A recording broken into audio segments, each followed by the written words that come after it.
കത്തുന്ന വേനലിൽ സമരത്തീ ആളിക്കത്തിച്ച് ആശാവർക്കർമാരുടെ രാപ്പകൽ സമരം ഒരു മാസം പിന്നിടുന്നു. കേന്ദ്ര സംസ്ഥാന സർക്കാരുകളുടെ അവഗണനകൾക്ക് മുന്നിൽ പതറാതെയാണ് സെക്രട്ടേറിയറ്റ് പടിക്കലിലെ സമരാവേശം.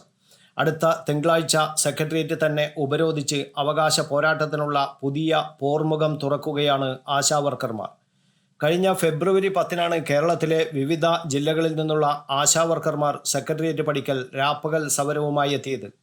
സർക്കാർ പിടിവാശി ഒരു ഭാഗത്തും സമരക്കാരുടെ നിശ്ചയദാർഢ്യം മറുഭാഗത്തുമായി നിന്നതോടെ കേരള സമര ചരിത്രത്തിലെ ഒരു ഏടായി സെക്രട്ടേറിയറ്റ് പടിക്കലിലെ ശ്രീമുന്നേറ്റം. 232 രൂപ എന്ന ദിവസക്കൂലി കുറഞ്ഞത് 700 രൂപയാക്കണമെന്ന ന്യായമായ ആവശ്യത്തിനായുള്ള ജീവിത സമരമാണ് തലസ്ഥാനത്ത് നടക്കുന്നത്. 3 മാസത്തെ കുടിശ്ശിക അനുവദിക്കണമെന്നും വിരമിക്കുമ്പോൾ വെറും കൈയോടെ പറഞ്ഞുവിടരുതുമെന്നുള്ള മറ്റ് ആവശ്യങ്ങളും ആശാവർക്കർമാർ ഉന്നയിക്കുന്നുണ്ട്. എന്നാൽ സമരത്തെ ആദ്യം പരിഹസിച്ചതും വകുപ്പ് മന്ത്രിയായ വീണ ജോർജായിരുന്നു. കേരളത്തിലാണ് ഏറ്റവും ഉയർന്ന ഓണറേറിയമെന്നും കുടിശ്ശിക ഉണ്ടെന്നത് തെറ്റാണെന്നുമെന്നായിരുന്നു മന്ത്രിയുടെ വാദം.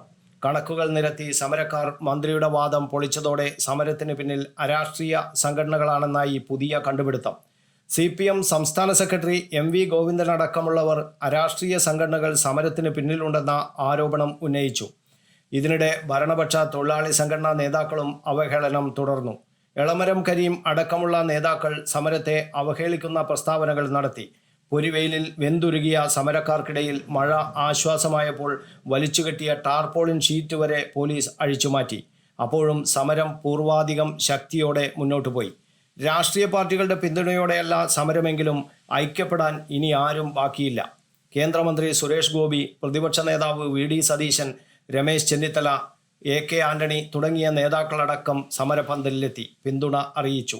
സംസ്ഥാനം കേന്ദ്രത്തെയും കേന്ദ്രം സംസ്ഥാനത്തെയും പഴിചാരി ഒഴിയുമ്പോൾ ജീവിക്കാനുള്ള സമരത്തിൽ നിന്ന് ഒരടി പിന്നോട്ട് പോയില്ലെന്ന് മാത്രമല്ല, ഓരോ ദിവസവും കൂടുതൽ കരുത്തോടെ മുന്നോട്ടു പോവുകയാണ് ആശമാർ. നവകേരളത്തിനായി പുതുവഴി തേടുന്ന സംസ്ഥാന സർക്കാർ അടിസ്ഥാന ജനവിഭാഗങ്ങളോട് കാട്ടുന്നത് അവഗണനയാണെന്ന പൊതുബോധം ഏതെങ്കിലും ഒരു കൊടിയുടെ പിൻബലമില്ലാതെ ആശമാർക്ക് ഉണ്ടാക്കാനായി. ആശാവർക്കർമാരുടെ ആനുകൂല്യങ്ങൾക്കായി UDF MPമാർ ഇന്ന് പാർലമെന്റിന് പുറത്ത് പ്രതിഷേധിക്കും. മഗർദ്വാറിൽ രാവിലെ 10:30 പ്രതിഷേധം. കേന്ദ്ര സംസ്ഥാന സർക്കാരുകളുടെ വീഴ്ച ചൂണ്ടിക്കാട്ടി MPമാർ വിഷയം ഇന്നലെ പാർലമെന്റിൽ അവതരിപ്പിച്ചിരുന്നു. News bureau, Kannur media.